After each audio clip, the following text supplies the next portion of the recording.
সারা পৃথিবী লাইভ দেখেছে, বিভিন্ন ইলেকট্রনিক চ্যানেলে লাইভ দেখানো হয়েছে। সেগুলো আপনারা সেখান থেকে যখন সরকার তদন্ত করবে নিশ্চয়ই সেইখান থেকে সব তথ্যগুলো পেয়ে যাবেন। এবং আপনারা যেটা জানতে চাচ্ছেন সেটা হলো যে দেখুন, ওই সময় আমাদের যে তদন্ত হয়েছে, একজন ক্যাপ্টেন শাহানা উনি বলেছেন যে অস্ত্র পাওয়া গেছে, যে গুলি পাওয়া গেছে, এগুলো বিডিআর সাপ্লাই নেই।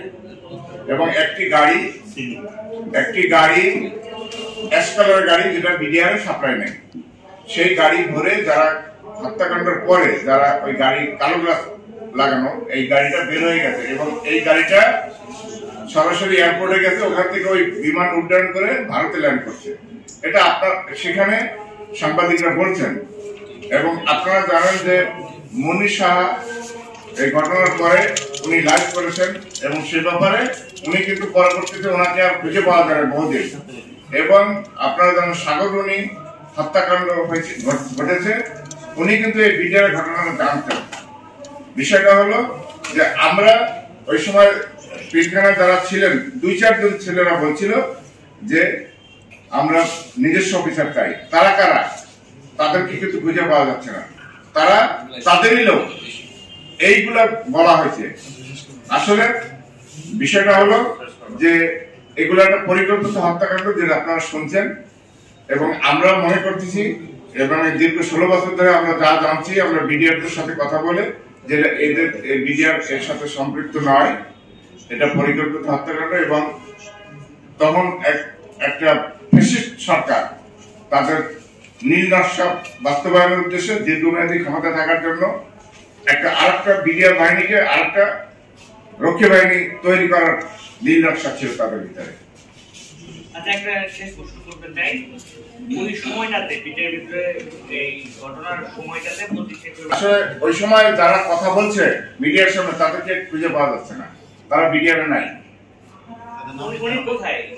আমি স্পেসিফিক একটু নামই বললাম, তৌহিদ নাম ছিল, ডিএডি তৌহিদ সাহেব, ডিএডি তৌহিদ সাহেব তখনকার প্রাইম মিনিস্টারের সাথে কথা বলছিলেন ডিএডি তৌহিদ সাহেব। আসলে গেটে তারা কথা বলছিলেন, তারা মিডিয়ার সাথে যারা কথা বলছিলেন তারা কিন্তু তাদেরকে খুঁজে পাওয়া যাচ্ছে না।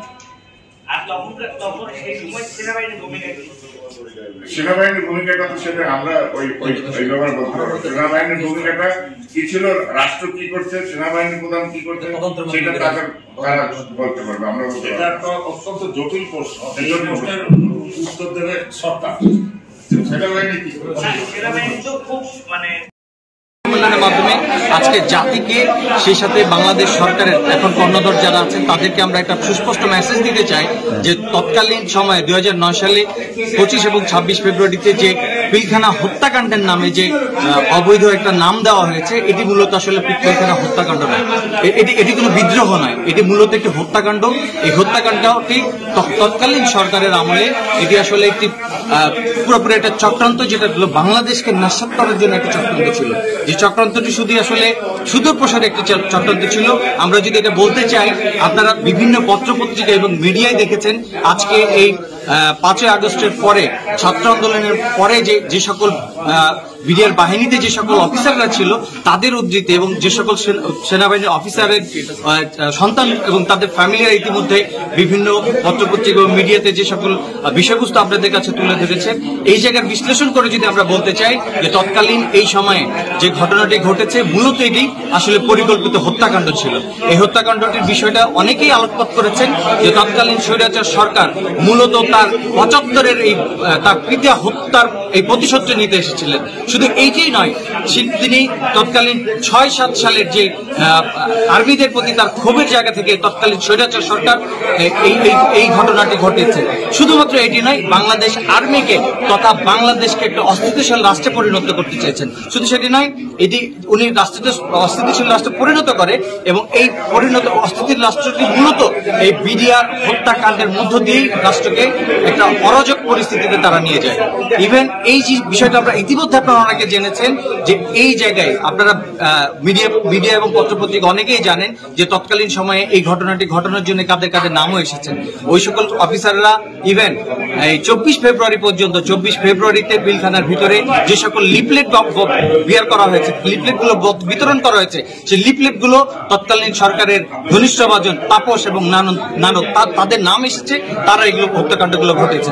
ইভেন 24 তারিখ তারা পিলখানাতে কি করে তারা ঢুকতে পারে, ইভেন 25 তারিখ 26 তারিখ তারা এই সরকারের এই এজেন্ডারা তারা ওই ভিতরে ছিল। ইভেন তাদের বিডিআর এর পোশাকের আড়ালে তাদের গুন্ডা বাহিনী এবং ভারতের র অথবা বিশেষ বাহিনীকে তারা ঢুকে তৎকালীন এই বিডিআর হত্যাকাণ্ডটিকে সুষ্ঠুভাবে সুন্দরভাবে সংগঠিত করে। শুধু তাই নয়, এই বিডিআর বিদ্রোহ ঘটনার শেষে তারা বিডিআর এর বিচারের নামে যে প্রহসনটি করেছে, বাংলাদেশ আর্মির অত্যন্ত চৌখুস আরো অনেক অফিসারকে তারা চাকরিচ্যুত করেছেন এবং তৎকালীন আয়না ঘরে পর্যন্ত নিয়েছেন। আজকে আপনারা জানেন যে এই সময় মেজর মামুন তার উদ্ধৃতি দিয়ে এই কথাগুলো বলেছেন এবং আমরা আসলে এগুলো আমাদের কথা নাই, আমাদের বিডিআর ভাইদের কথা নাই। এবং আমরা যদি বলতে চাই আমাদের বিডিআর ভাইয়েরা তৎকালীন সময়ে যাদেরকে জেল হেফাজতে নিয়ে তাদেরকে হত্যা করা হয়েছে, তাদেরকে যে হত্যাটি করা হয়েছে তাদেরকে সুনির্দিষ্টভাবে তারা হত্যা করে এই বিচার বিশ্লেষণের টোটাল আলামতগুলো নষ্ট করেছে।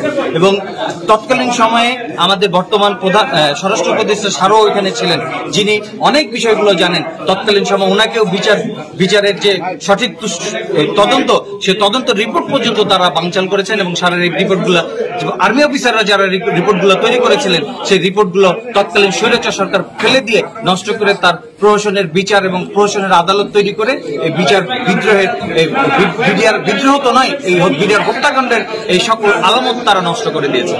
আমরা আজকে আপনারা সাংবাদিক বন্ধুগণ আছেন, ভাইগণ আছেন, আপনাদের মাধ্যমে আমরা যেটা বলতে চাই, আমরা ইভেন আপনাদের